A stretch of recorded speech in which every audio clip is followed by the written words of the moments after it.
Hi guys, so in this video today I'm going to talk a little bit about codependency and sort of, some of the symptoms of it, and then some tips on how to be more aware of it and maybe perhaps to engage in some different behaviors.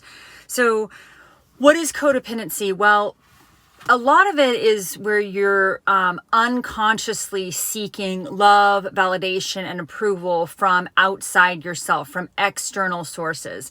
And, a lot of, how does codependency develop? Well, there's a lot of information out there, a lot of books written on it. A lot of it probably has to do with, as a child, your coping mechanism was, how they have fight, flight, freeze, or fawn. Fawn is fawning and adapting and people pleasing. If you read any of Roland Ball's work, he talks about, the sort of survival mechanism of fight, flight, freeze, or fawn. So fawn is, again, like codependency. So codependency was a survival mechanism that you develop probably as a child in your family of origin to survive, right? So at some point, it had a purpose, not necessarily a healthy one, but it did have a purpose of like, okay, I'm going to accommodate, I'm going to people please, I'm going to make everything okay for everyone else, I'm going to fix this problem.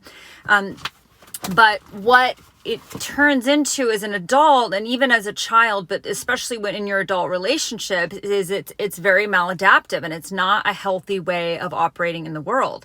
And what tends to happen with codependence is, we forget to ask, what do I need? What are my feelings? How am I feeling about this? We tend to put others' needs, desires, feelings above our own.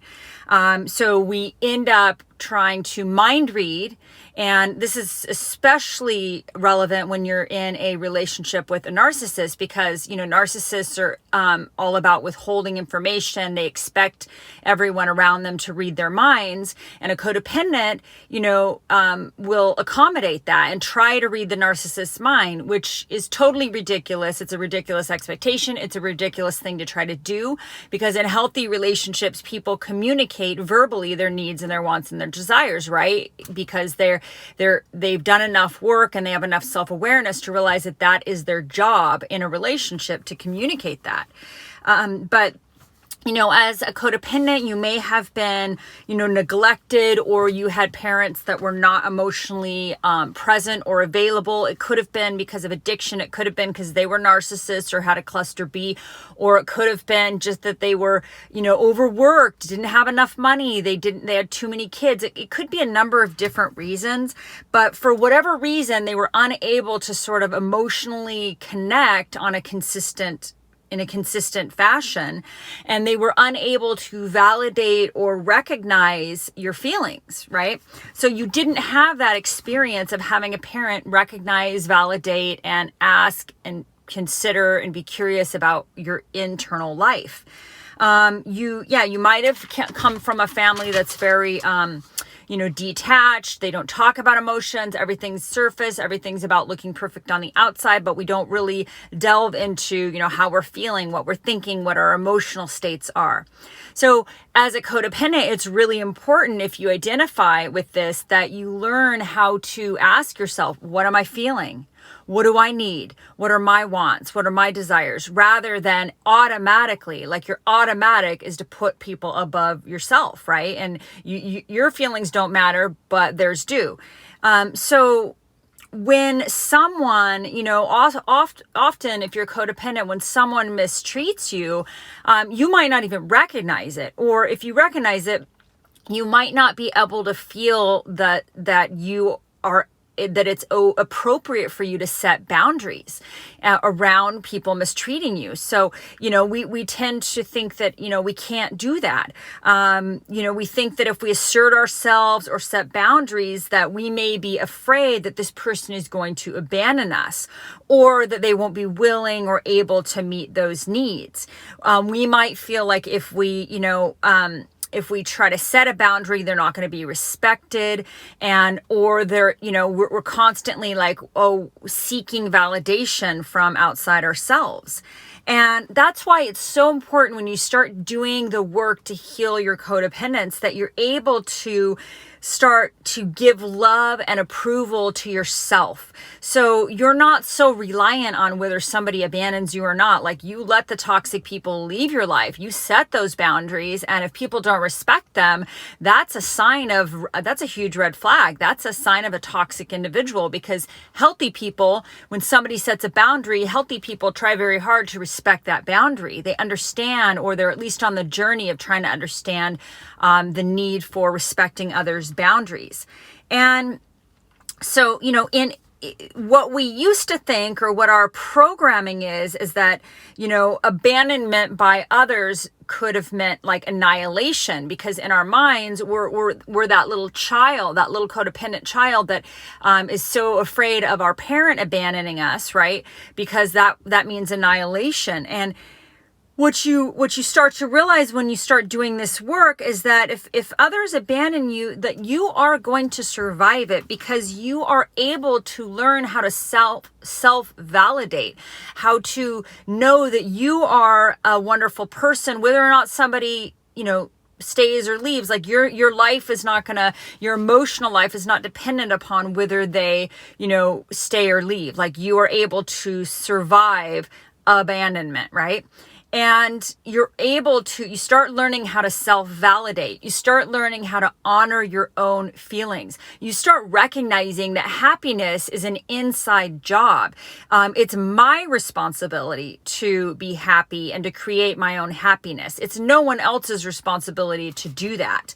And I don't need somebody to agree with me. And that's okay. Like, it's okay for me to, have people disagree with me and not, feel the same way I do. And that's totally fine. That's actually expected for humans. And I don't need for everyone to like me. Like, it's okay if people don't like me. In fact, if I am being my true and authentic self, some people are not going to like me. And that is awesome. That's actually a sign that you're being your true self if there's some people that don't like you. And especially the more healing you do around your codependence, the more the people that don't like you, you'll find out that they are the toxic manipulators quite often. And once you start learning to love yourself, you don't need others to validate you, because you are able to self-validate. And if you find yourself struggling with, with saying no or setting boundaries, that's a sign of codependence. If you struggle with this need to fix others, you're always that friend who's always there, you're always listening, you're always there to help people, and you have this compulsion to fix others, it is not your job to fix others. And in fact, when you're doing that, it's almost like you're taking on God's job, like, and the person's own job to do their own work, their own journey of their own fixing. Like, it's an inside job. You cannot fix others. Even if you try to fix others, quite often they're probably going to resent you for the fixing, right? Because you don't know what's best for them. And it's, in some sense, there's quite a bit of arrogance to that sort of idea that you know what's best for other people. And I find often with codependence and with myself, often that it's like, I'm trying to fix others because then I don't have to actually feel my real feelings. I don't have to look inward and work on, fixing myself and doing the work I need so that I can fix myself. Because if I'm constantly distracted, like solving other people's problems, then where am I, how am I dealing with myself? And, if you find that you have that compulsion to like fix others or make their life better or offer unsolicited advice, that's something I'm really working on right now with my own journey to recover from codependence, is learning how to, not offer unsolicited advice. If somebody wants your suggestion, then let them ask for it, because it's not your job to fix them. And if you have this feeling that you need to be perfect, or that you're never good enough, or that you're less than, that's another possible, those are other symptoms of codependence. Not only codependence, they could be symptoms of other things too. But if you tend to neglect your needs and wants and you put other people's above your own, that's another sign. And then the fear of abandonment, if you set boundaries, if you say no, if you stop people pleasing, or if you assert your rights. If you have this fear that you're going to be abandoned, if you take care of yourself, that's another sign. And once you start to learn that when you set boundaries and somebody doesn't, if somebody pushes on those boundaries and you set them again and they keep pushing on those boundaries, that's really that's a red flag for you to decide whether you want that person in your life. And what you find a lot of times is, if you have a proclivity for being in sort of narcissistic relationships, or you are with narcissists, if you had learned in the very beginning to set really clean, healthy boundaries and to say no and to state your needs and to not tolerate it if they were not going to be able to meet your needs, then, or to leave if they weren't going to meet your needs in the beginning, realistically, you probably wouldn't have been in the relationship with the narcissist for a long term, because usually when you set boundaries with narcissists and you're very firm and you hold your boundaries and you stick to them, quite often, a lot of times they go away because they want to deal with people that have really porous boundaries, because narcissists tend to be boundary violators, right? Whether they're covert and they do it in a very subtle way, or they're overt and they're just stomping over your boundaries. Either way, you're dealing with somebody who is a boundary violator. And if you start setting those boundaries, they're probably going to go away because they want somebody who's easy to manipulate. And if you're not easy to manipulate, and if you're good with self-care and self-love, and you don't tolerate crappy behavior, it's pretty unlikely that you're going to find yourself in a long-term relationship with one of these people. I do recognize that with coverts, they're very, very hidden. It's very, very hard to detect. So I understand that, you might have gotten sucked up and duped by one of these. They're very, they can be very duplicitous. So I understand that sometimes there's exceptions to that, but that's just something to keep in mind.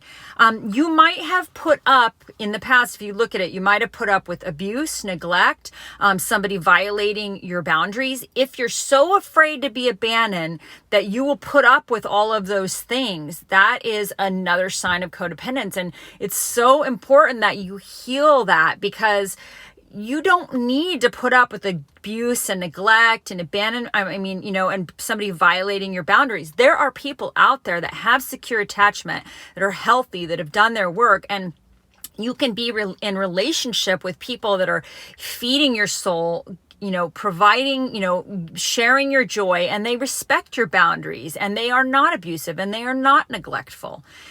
And once you get to the point where you are able to say to somebody, this is what I need in a relationship, and if that person will not, or can't, either will not, or cannot, or is unable to provide what you need, then you have to be able to exit that relationship and let them go, right? So I really suggest, if you feel that this video resonates with you, work on that codependence, work on that lack of self-love, work on learning healthy boundaries, and figure out what you need in a relationship and what your feelings are. And I think quite often with codependents, they tend to ignore their feelings. But if you're always asking yourself, what do I need? How am I feeling right now?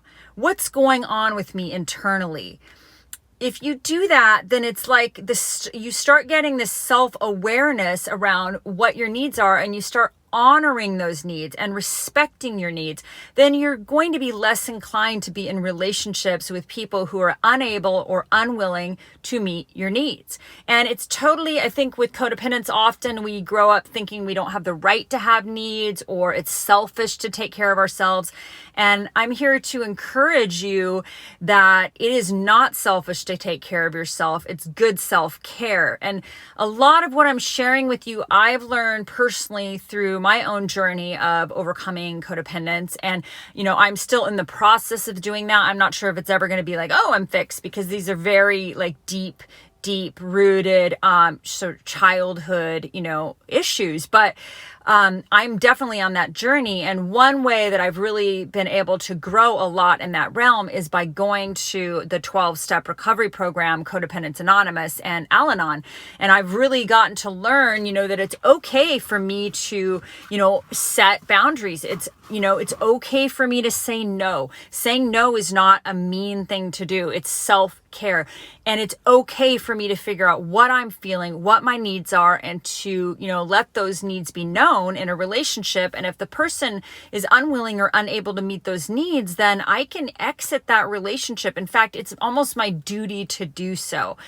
So this is something that was taught to me in one of the workshops that I did, and I'll just, this might help you. It's called RAIN, and it is a way to identify what you're feeling, because quite often with codependence, we're so used to stifling our feelings and putting other people's feelings above our own that sometimes we don't even know how to figure out what we're feeling. So RAIN, recognize. So when you, like, for instance, I'll use the example of anger. So, what am I feeling right now? Oh, I'm angry. I'm triggered. I'm angry.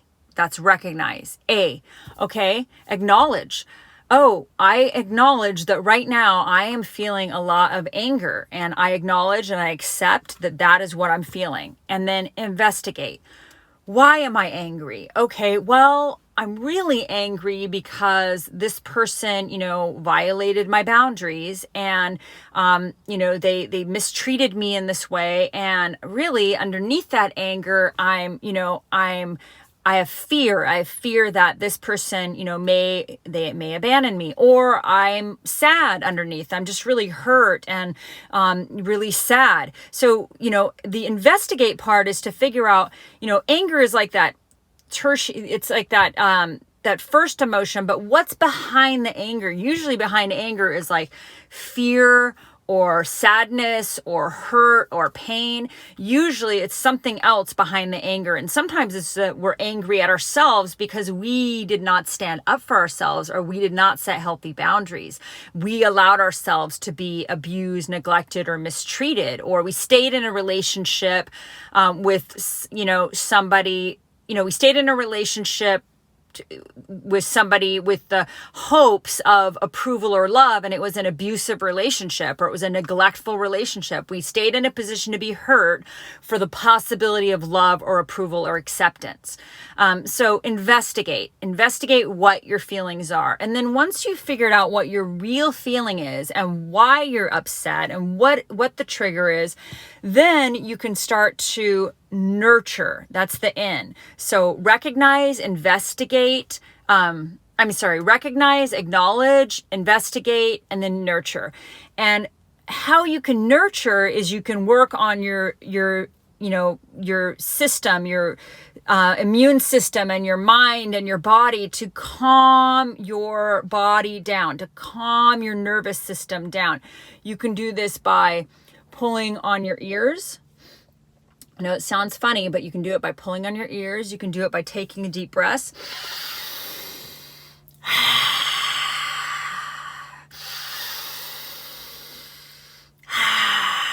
In through the nose, out through the mouth. You can do it by doing some yoga. You can do it by cupping your face.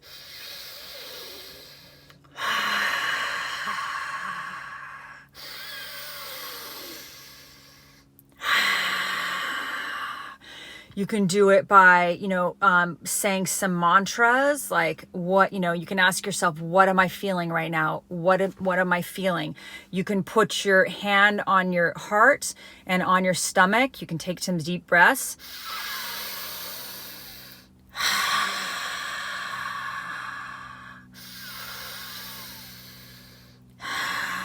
You ask yourself, what am I feeling?